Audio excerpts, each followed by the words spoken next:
Chemistry अच्छे से पढ़िए, है ना, केमिस्ट्री अच्छे से पढ़िए, केमिस्ट्री बिल्कुल बहुत इंपॉर्टेंट है। केमिस्ट्री में सबसे अच्छी बात यह है, कम से कम फिजिकल ऑर्गेनिक केमिस्ट्री और इनऑर्गेनिक फिजिकल भी, कि अगर आपको सवाल आता है खटाखट सवाल बन जाते हैं, वहां पर ज़्यादा समय नहीं लगता है, वहाँ सवाल जल्दी बन जाते हैं और आप फिर मैक्सिमम समय जो मुश्किल सब्जेक्ट है जैसे मैथ्स हो गया, फिजिक्स हो गया, उसमें लगा सकते हैं।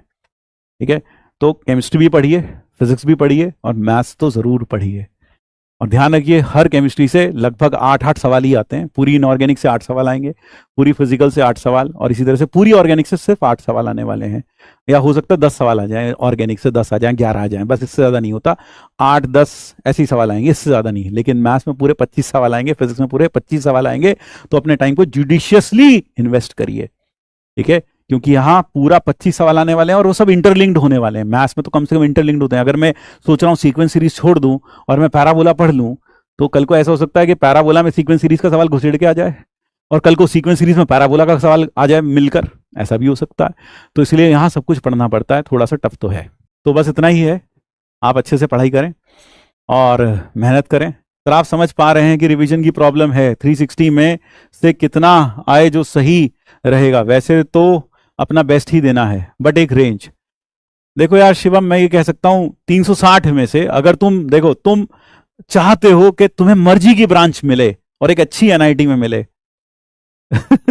तो भाई अच्छी एनआईटी में मिले, 14 लाख लोग बैठते हैं, अच्छी एनआईटी मिले और एक मर्जी की ब्रांच मिले, कंप्यूटर साइंस मिले, एनआईटी बढ़िया एनआईटी में किसी में, तो यार मैं ये कहूंगा कि कम से कम 180 प्लस तो आने ही चाहिए, 180 प्लस तो कम से कम आने चाहिए अभी टेस्ट में। ठीक है, वैसे ज्यादा मैं कम बोल दिया, वैसे मैं तो सोच रहा था 200 से ऊपर आए तो ज्यादा अच्छा होता, लेकिन चलो 180 भी चल जाएगा। 180 के ऊपर ऊपर का टारगेट रखो, कम से कम 50% 60% तो आना चाहिए।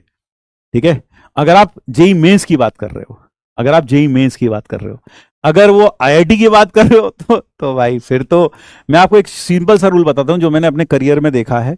वो ये है कि अगर आप पूरा साल टेस्ट में 60% ऑफ द टॉपर लेकर आ रहे हैं, 60% ऑफ द टॉपर, और टॉपर सही में टॉपर हो, मतलब वो वाला नहीं जो 2 मिनट में पेपर कर देते हैं, वो नहीं, जो सही में टॉपर हो, तो आप उसका 60% लाते रहो तो आप अपने आप सिलेक्ट हो जाओगे अच्छी रैंक के साथ।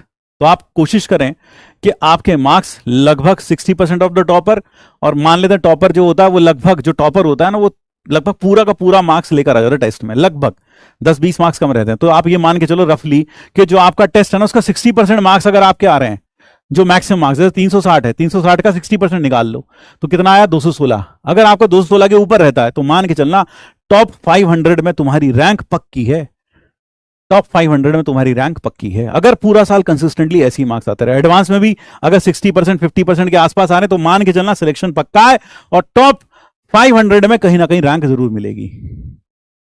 ठीक है, 500 में रैंक जरूर मिलेगी, 500 में रैंक जरूर मिलेगी।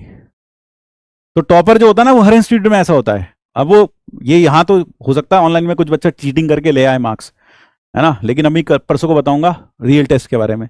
तो वहां पर ऑफलाइन में जो टॉपर होते हैं ना वो लगभग इतने ही मार्क्स लेकर आते हैं। 360 है तो किसी टॉपर के मार्क्स 320, 330, 350 तक भी चले जाते हैं, तो लगभग पूरे ही रहते हैं, 10-20 मार्क्स कम आते हैं उनके। तो आप 60% मान के चलो, ठीक है, 60% मान के चलो, 60%।